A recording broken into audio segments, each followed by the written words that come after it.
we're continuing with our Black History Month forum. Our next speaker today is Ms. Condra Ridley, who's going to speak on one-on-one education services. Condra, would you come on up, please, and tell us about what this is and how it came about and what your objective is with this organization? Here you go. Thank you, Eric. I appreciate your always being right on time with bringing out discussions about pertinent issues in the African American community. And since this is Black History Month, I felt compelled to share at least a photograph and the name of the man the historian who started Black History Month. And of course that is the great Dr. Carter G. Woodson. And I think it's really important for us to note that Dr. Woodson wrote a book called The Miseducation of the Negro many years ago. Back in the 1930s he wrote this book, and the information in it is still pertinent today. We know that our education is our primary responsibility. The education of our children is something that is in peril right now. And One-on-One Education Services is an organization that has formed in order to address the needs of our children, their educational needs. Our ancestors recognized that education was the first step on the road to freedom. I think somehow we may have lost that message, but it's important that we look back into our history and remember that education is key to our success, to our survival right now. In this age, this is the information age, so they call it, and without proper information, it's impossible to function well in this current society. So what we're wanting to do through One-on-One Education Services is to help to re-empower parents to take ownership of their children's education. One-on-One Education Services was founded by Jamela Harris, who is a partner of mine and an educator who sees the need to get our children started out on the right path educationally. It's much easier to teach a child right than to try to fix them once they've been taught wrong. So we are really serious about trying to get children into proper preschool education programs so that they can learn to read or be prepared to learn to read when they start kindergarten. So one of the programs of One-on-One Education Services is an early literacy intervention program where children who are 4 years old and just about ready to enter kindergarten in the fall, they can go through a 6-week program with Jamela that is a one-on-one program where children can be taken from letter recognition to early reading skills within a 6-week period. She works with them one-on-one, and they are with her all day. So she does the one-on-one twice a day, 30 minutes each time, and then they have other learning activities that they do throughout the day. So it is only 6 weeks, but it has been proven very successful. Her students who have been through her reading program have been successful in passing the I-STEP above the average, and they have just been able to excel in school. And that's truly what we want. Also, through One-on-One Education Services, we have another program that unites parents. It's called 21st Century Parents for Quality Education. This is a membership wing of One-on-One Education Services where parents can join, pay a membership fee once a year, and through the organization they're able to find out the things that their child needs to know at every level of their development. So from preschool all the way through high school and even into college, we have information available.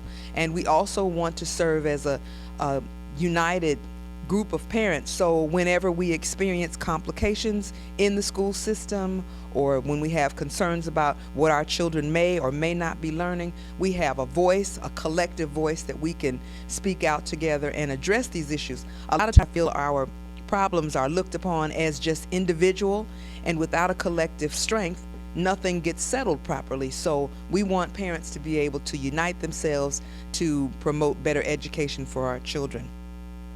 And the other program we have is the Southeast Reading Academy. This is a program that we hope to get started in a location on the southeast side. When we first started one-on-one education services, we were wanting to address some of the literacy needs in the southeast quadrant of Fort Wayne, especially East Allen County.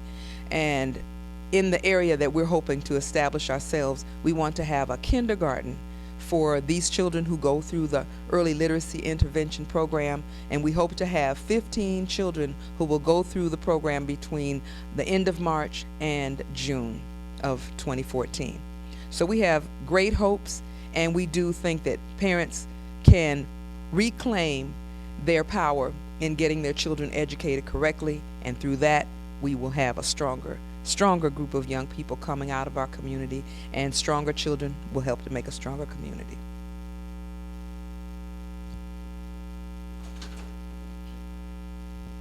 Okay, Condra, let me ask you a few questions about your organization. Now, how did it come about? I mean, why did Jamila decide to form it right now and get it going right now? Well, it has been in operation for 6 years, and Jamila started out after completing a career as a flight attendant. She came back to Fort Wayne, and she started to pursue a degree in education. Once she finished and she started working in the school system, she started out with her degree in secondary education, and working with high school students, she recognized that their reading skills were poor. So she said, well, I need to do something. So she went down to the middle school level, and there she found the same thing, poor reading skills. So she said, well, I'm going to go down, farther. And when she got in the elementary school, she found that they still could not read well. So she recognized the importance of getting started with preschool children in order to help them to get the reading skills that they needed. So right now, schools are still having difficulties. Do you see that can the public schools recover from their miseducation and right their ship, or do people have to do just what you're doing here, and until they get their act together, you just step in as concerned parents and do the job that they can't do? Well, I think it takes everybody working together. The schools have a tremendous job on their hands, and parents we have a big job on our hands too. But I feel like with all of us working together, it's the collective strength that's going to make the difference. So I just feel like if everybody is willing, we know that the schools can do what they want to do. They've proven that over and over again. And it's just, we need them to teach properly. We need to send our children to them ready to learn, and with a kind of understanding that they have a purpose to be in school and not to be there to play and, harass teachers, and that they need to know that they're there for a reason, and they need to be more sure of what they're there to complete, what they're supposed to do. So now, how are the parents responding to you? So far, of course, it's slow getting the word out, but we just know that in Fort Wayne you have to use a personal touch and try to reach people wherever you can. So we want to just spread the word wherever we can. Whoever hears it, share the information with people who can benefit from it. And we think that we can make it. We think we can all make a difference, and that's just everybody do what they can where they can. We're gonna accomplish our goal. Because we're determined.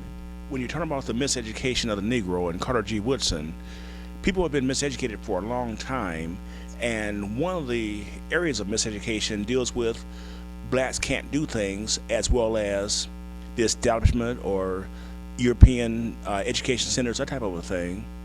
And I'm glad to see that the black parents, and I guess you're dealing with all types of kids though, other parents are responding positively to what you're doing. Sure, we want parents just to reassume their authority.